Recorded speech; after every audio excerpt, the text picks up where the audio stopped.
Bonjour, nous avons le plaisir de vous présenter aujourd'hui la politique de gestion des eaux de ruissellement en milieu urbain, portée par l'organisme de bassin versant Matapédia-Restigouche, soit l'OBVMR. Elle est rédigée en collaboration avec une équipe de la maîtrise en gestion de l'environnement de l'Université de Sherbrooke.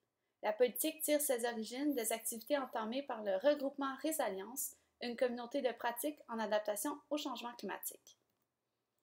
Voici le plan de présentation, qui débutera par une courte introduction suivie d'une mise en contexte, puis des principes et finalement l'enjeu, l'orientation et les objectifs seront présentés.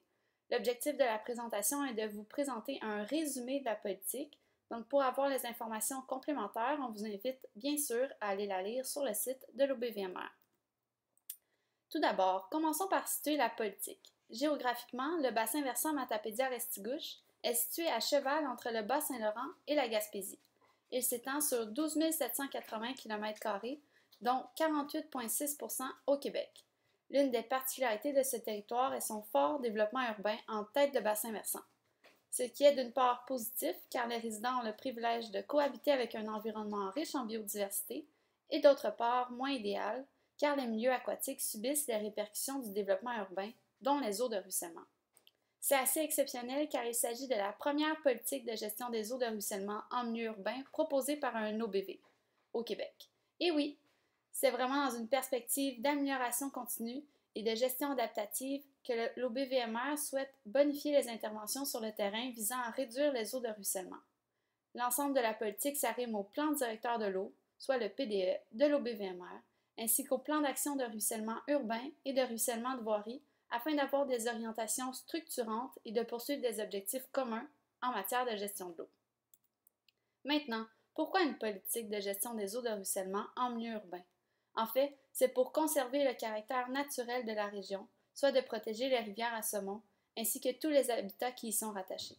L'identité et l'économie de la région sont intimement reliées au saumon de l'Atlantique, et nous croyons que chacun a le pouvoir et a la responsabilité de protéger l'intégrité et l'unicité du bassin versant.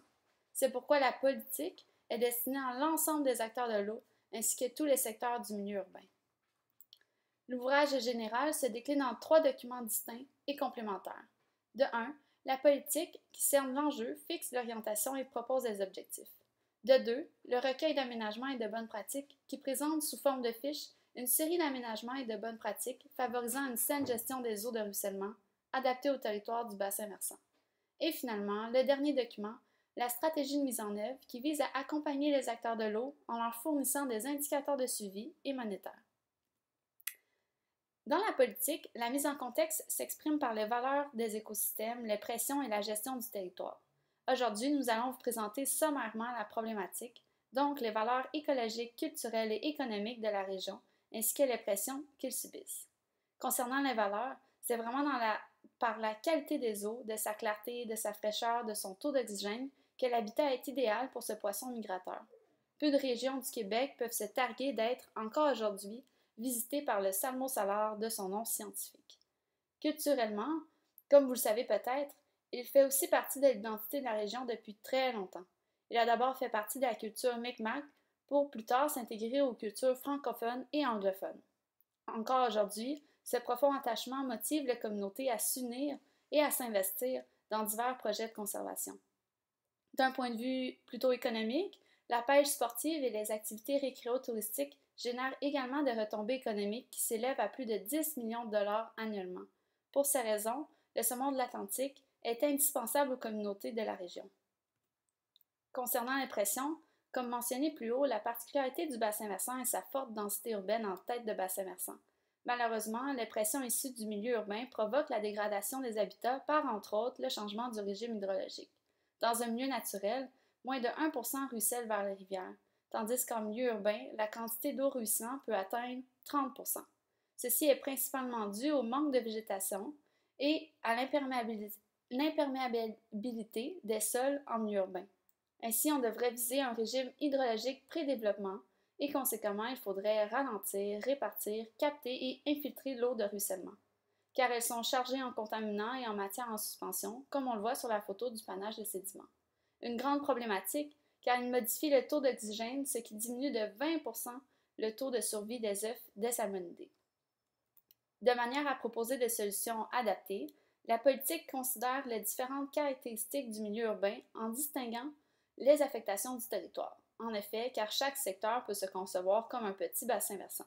Dans cette optique, les secteurs d'intervention ciblés sont le résidentiel par ses aménagements typiques imperméables et son faible taux de végétalisation, habituellement du gazon, le commercial par ses grandes aires imperméables et non végétalisées comme un stationnement, le réseau routier par ses surfaces linéaires imperméables où les eaux sont chargées de polluants, sels de voirie, poussière, sable, et les terrains publics par la configuration des débarcadères à bateau qui entraînent directement les eaux de ruissellement vers les cours d'eau sans filtration ou infiltration des eaux. Toutefois, les parcs et les terrains verts ont un impact positif.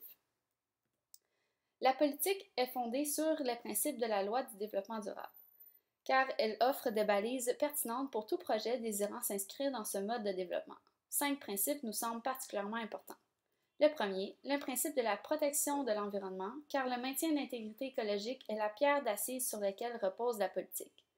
Le principe du respect de la capacité des supports des écosystèmes, car la capacité de support fait référence aux limites de notre environnement et il est fondamental de respecter celle-ci pour que les écosystèmes soient pérennes.